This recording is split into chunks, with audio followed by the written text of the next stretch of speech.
Big breaking. CPIM നിയന്ത്രണത്തിലുള്ള പഠന കേന്ദ്രത്തിന്റെ പരിപാടി നടത്താൻ സർക്കാർ ഫണ്ട് അനുവദിച്ചതിൽ പ്രതിഷേധം ശക്തം. പഞ്ചായത്തുകളുടെ ഫണ്ട് CPIM കൊള്ളയടിക്കുകയാണെന്ന് UDF ആരോപിച്ചു. റോഡുകളുടെയും മറ്റും അറ്റകുറ്റപ്പണി നടത്താൻ ഫണ്ടില്ലാതെ ബുദ്ധിമുട്ടുമ്പോഴാണ് അഴിമതിയെന്നും CPIM പൊതുജനങ്ങളുടെ നികുതി പണം ധൂർത്തടിക്കാൻ അവസരമൊരുക്കുന്നുവെന്നും മുസ്ലിം ലീഗ് ജില്ലാ പ്രസിഡന്റ് അബ്ദുൽ കരീം ചേലേരി പ്രതികരിച്ചു. സർക്കാർ ഉത്തരവ് പിൻവലിക്കണമെന്ന് BJP ആവശ്യപ്പെട്ടു. അർജുൻ കല്യാട് നമുക്കൊപ്പം. അർജുൻ കല്യാട്, സർക്കാർ ഉത്തരവ് ഇതിനു മുൻപ് ഇതുപോലെയൊന്നിറങ്ങിയത് നമുക്ക് ഓർമ്മയുള്ളത് നവകേരള സദസ്സിന്റെ സമയത്താണ്. പക്ഷേ ഇത് പാർട്ടി പരിപാടിയല്ലേ? പാർട്ടി പരിപാടിക്ക് തനത് ഫണ്ട് ഇങ്ങനെ കൊടുക്കാൻ കഴിയുമോ അർജുൻ കല്യാട്?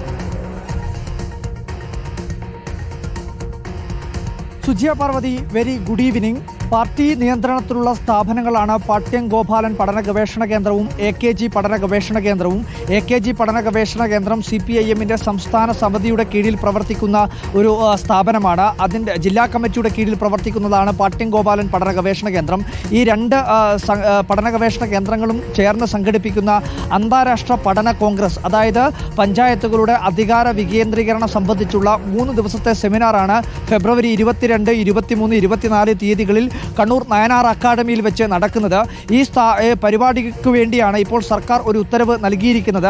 ആ ഉത്തരവിൽ പറയുന്നത് ഇങ്ങനെയാണ്. അതായത് ഈ സ്ഥാപനങ്ങൾ നടത്തുന്ന പരിപാടിയുമായി ബന്ധപ്പെട്ടുകൊണ്ട് തദ്ദേശ സ്ഥാപനങ്ങളുടെ തനത് ഫണ്ടിൽ നിന്നും പണം വിനിയോഗിക്കാൻ വേണ്ടി അനുവാദം നൽകണമെന്ന് ആവശ്യപ്പെട്ടുകൊണ്ടുള്ള കത്ത് സർക്കാരിന് ലഭിച്ചിരുന്നു. അതിൻ്റെ ഭാഗമായി ഈ കത്ത് പരിശോധിക്കുകയും സർക്കാർ ഈ വിഷയം പരിശോധിച്ചു. 5ാമത് അന്താരാഷ്ട്ര പഠന കോൺഗ്രസിൻ്റെ ഭാഗമായി 2025 ഫെബ്രുവരി 22 മുതൽ 24 വരെ തീയതികളിൽ നടക്കുന്ന തദ്ദേശ ഭരണവും അധികാര വികേന്ദ്രീകരണവും എന്ന വിഷയത്തിലെ സെമിനാറുമായി ബന്ധപ്പെട്ട ചെലവുകൾക്ക് കണ്ണൂർ ജില്ലയിലെ തദ്ദേശ സ്ഥാപനങ്ങൾക്ക് പരമാവധി 50,000 രൂപ വരെ തനത് ഫണ്ടിൽ നിന്നും ഭരണസമിതി തീരുമാനത്തിന് വിധേയമായി യഥേഷ്ടാനുമതി നൽകാൻ വേണ്ടി തീരുമാനിച്ചിരിക്കുന്നു എന്നുള്ള കാര്യം സർക്കാർ ഉത്തരവിറക്കി നൽകുകയാണ്. അതായത് പാർട്ടിയുടെ നിയന്ത്രണത്തിലുള്ള സ്ഥാപനങ്ങളുടെ പരിപാടി നടത്താൻ വേണ്ടി സർക്കാരിൻ്റെ നികുതി പണം ഉപയോഗിക്കുന്നു എന്നുള്ളതാണ് ഏറ്റവും പ്രധാനപ്പെട്ട വാർത്ത.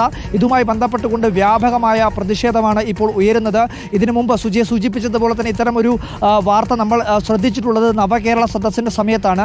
നവകേരള സദസ്സിൽ എല്ലാ പഞ്ചായത്തുകളും 50,000 രൂപ വീതം തന്നെ തനത് ഫണ്ടിൽ നിന്നും ഈ നവകേരള സദസ്സിൻ്റെ നടത്തിപ്പുമായി ബന്ധപ്പെട്ട് അതിൻ്റെ സംഘാടക സമിതിക്ക് നൽകണം എന്നുള്ള കാര്യം ഉത്തരവായി തന്നെ സർക്കാർ അറിയിച്ചിരുന്നു. പക്ഷേ അത് സർക്കാരിൻ്റെ പരിപാടിയാണ്. സർക്കാർ നിയന്ത്രണത്തിലുള്ള മന്ത്രിമാരും അതുപോലെ തന്നെ മുഖ്യമന്ത്രിയും വിവിധ മണ്ഡലങ്ങളിൽ നടത്തുന്ന പരിപാടിയാണ്. പക്ഷേ ഈ ഒരു പരിപാടിയിൽ പ്രതിപക്ഷ അംഗങ്ങളെയോ പ്രതിപക്ഷ പാർട്ടികളെയോ പ്രതിപക്ഷത്ത് നിൽക്കുന്ന ഏതെങ്കിലും ഒരു തദ്ദേശ സ്ഥാപനങ്ങളെയോ പ്രത്യേകമായി ക്ഷണിച്ചത് അറിയാൻ വേണ്ടി കഴിയുന്നില്ല. UDFന്റെ ജില്ലാ നേതാക്കളും അക്കാര്യങ്ങൾ സ്ഥിരീകരിച്ച് തന്നെ പറയുകയും ചെയ്യുന്നുണ്ട്. അപ്പോൾ പ്രതിപക്ഷമില്ലാതെ ഒരു തദ്ദേശ ഭരണ സ്ഥാപനങ്ങളുടെ നേതൃത്വത്തിൽ നടക്കുന്ന അല്ലെങ്കിൽ തദ്ദേശ സ്ഥാപനങ്ങളുടെ ഫണ്ട് ഉപയോഗിച്ചുകൊണ്ട് നടത്തുന്ന ഒരു പരിപാടിക്ക് CPM 50,000 രൂപ വെച്ച് സർക്കാരിൻ്റെ ഫണ്ട് നികുതി പണം ഉപയോഗിക്കുന്നു എന്നത് വലിയ ഒരു സംഭവം തന്നെയാണ്.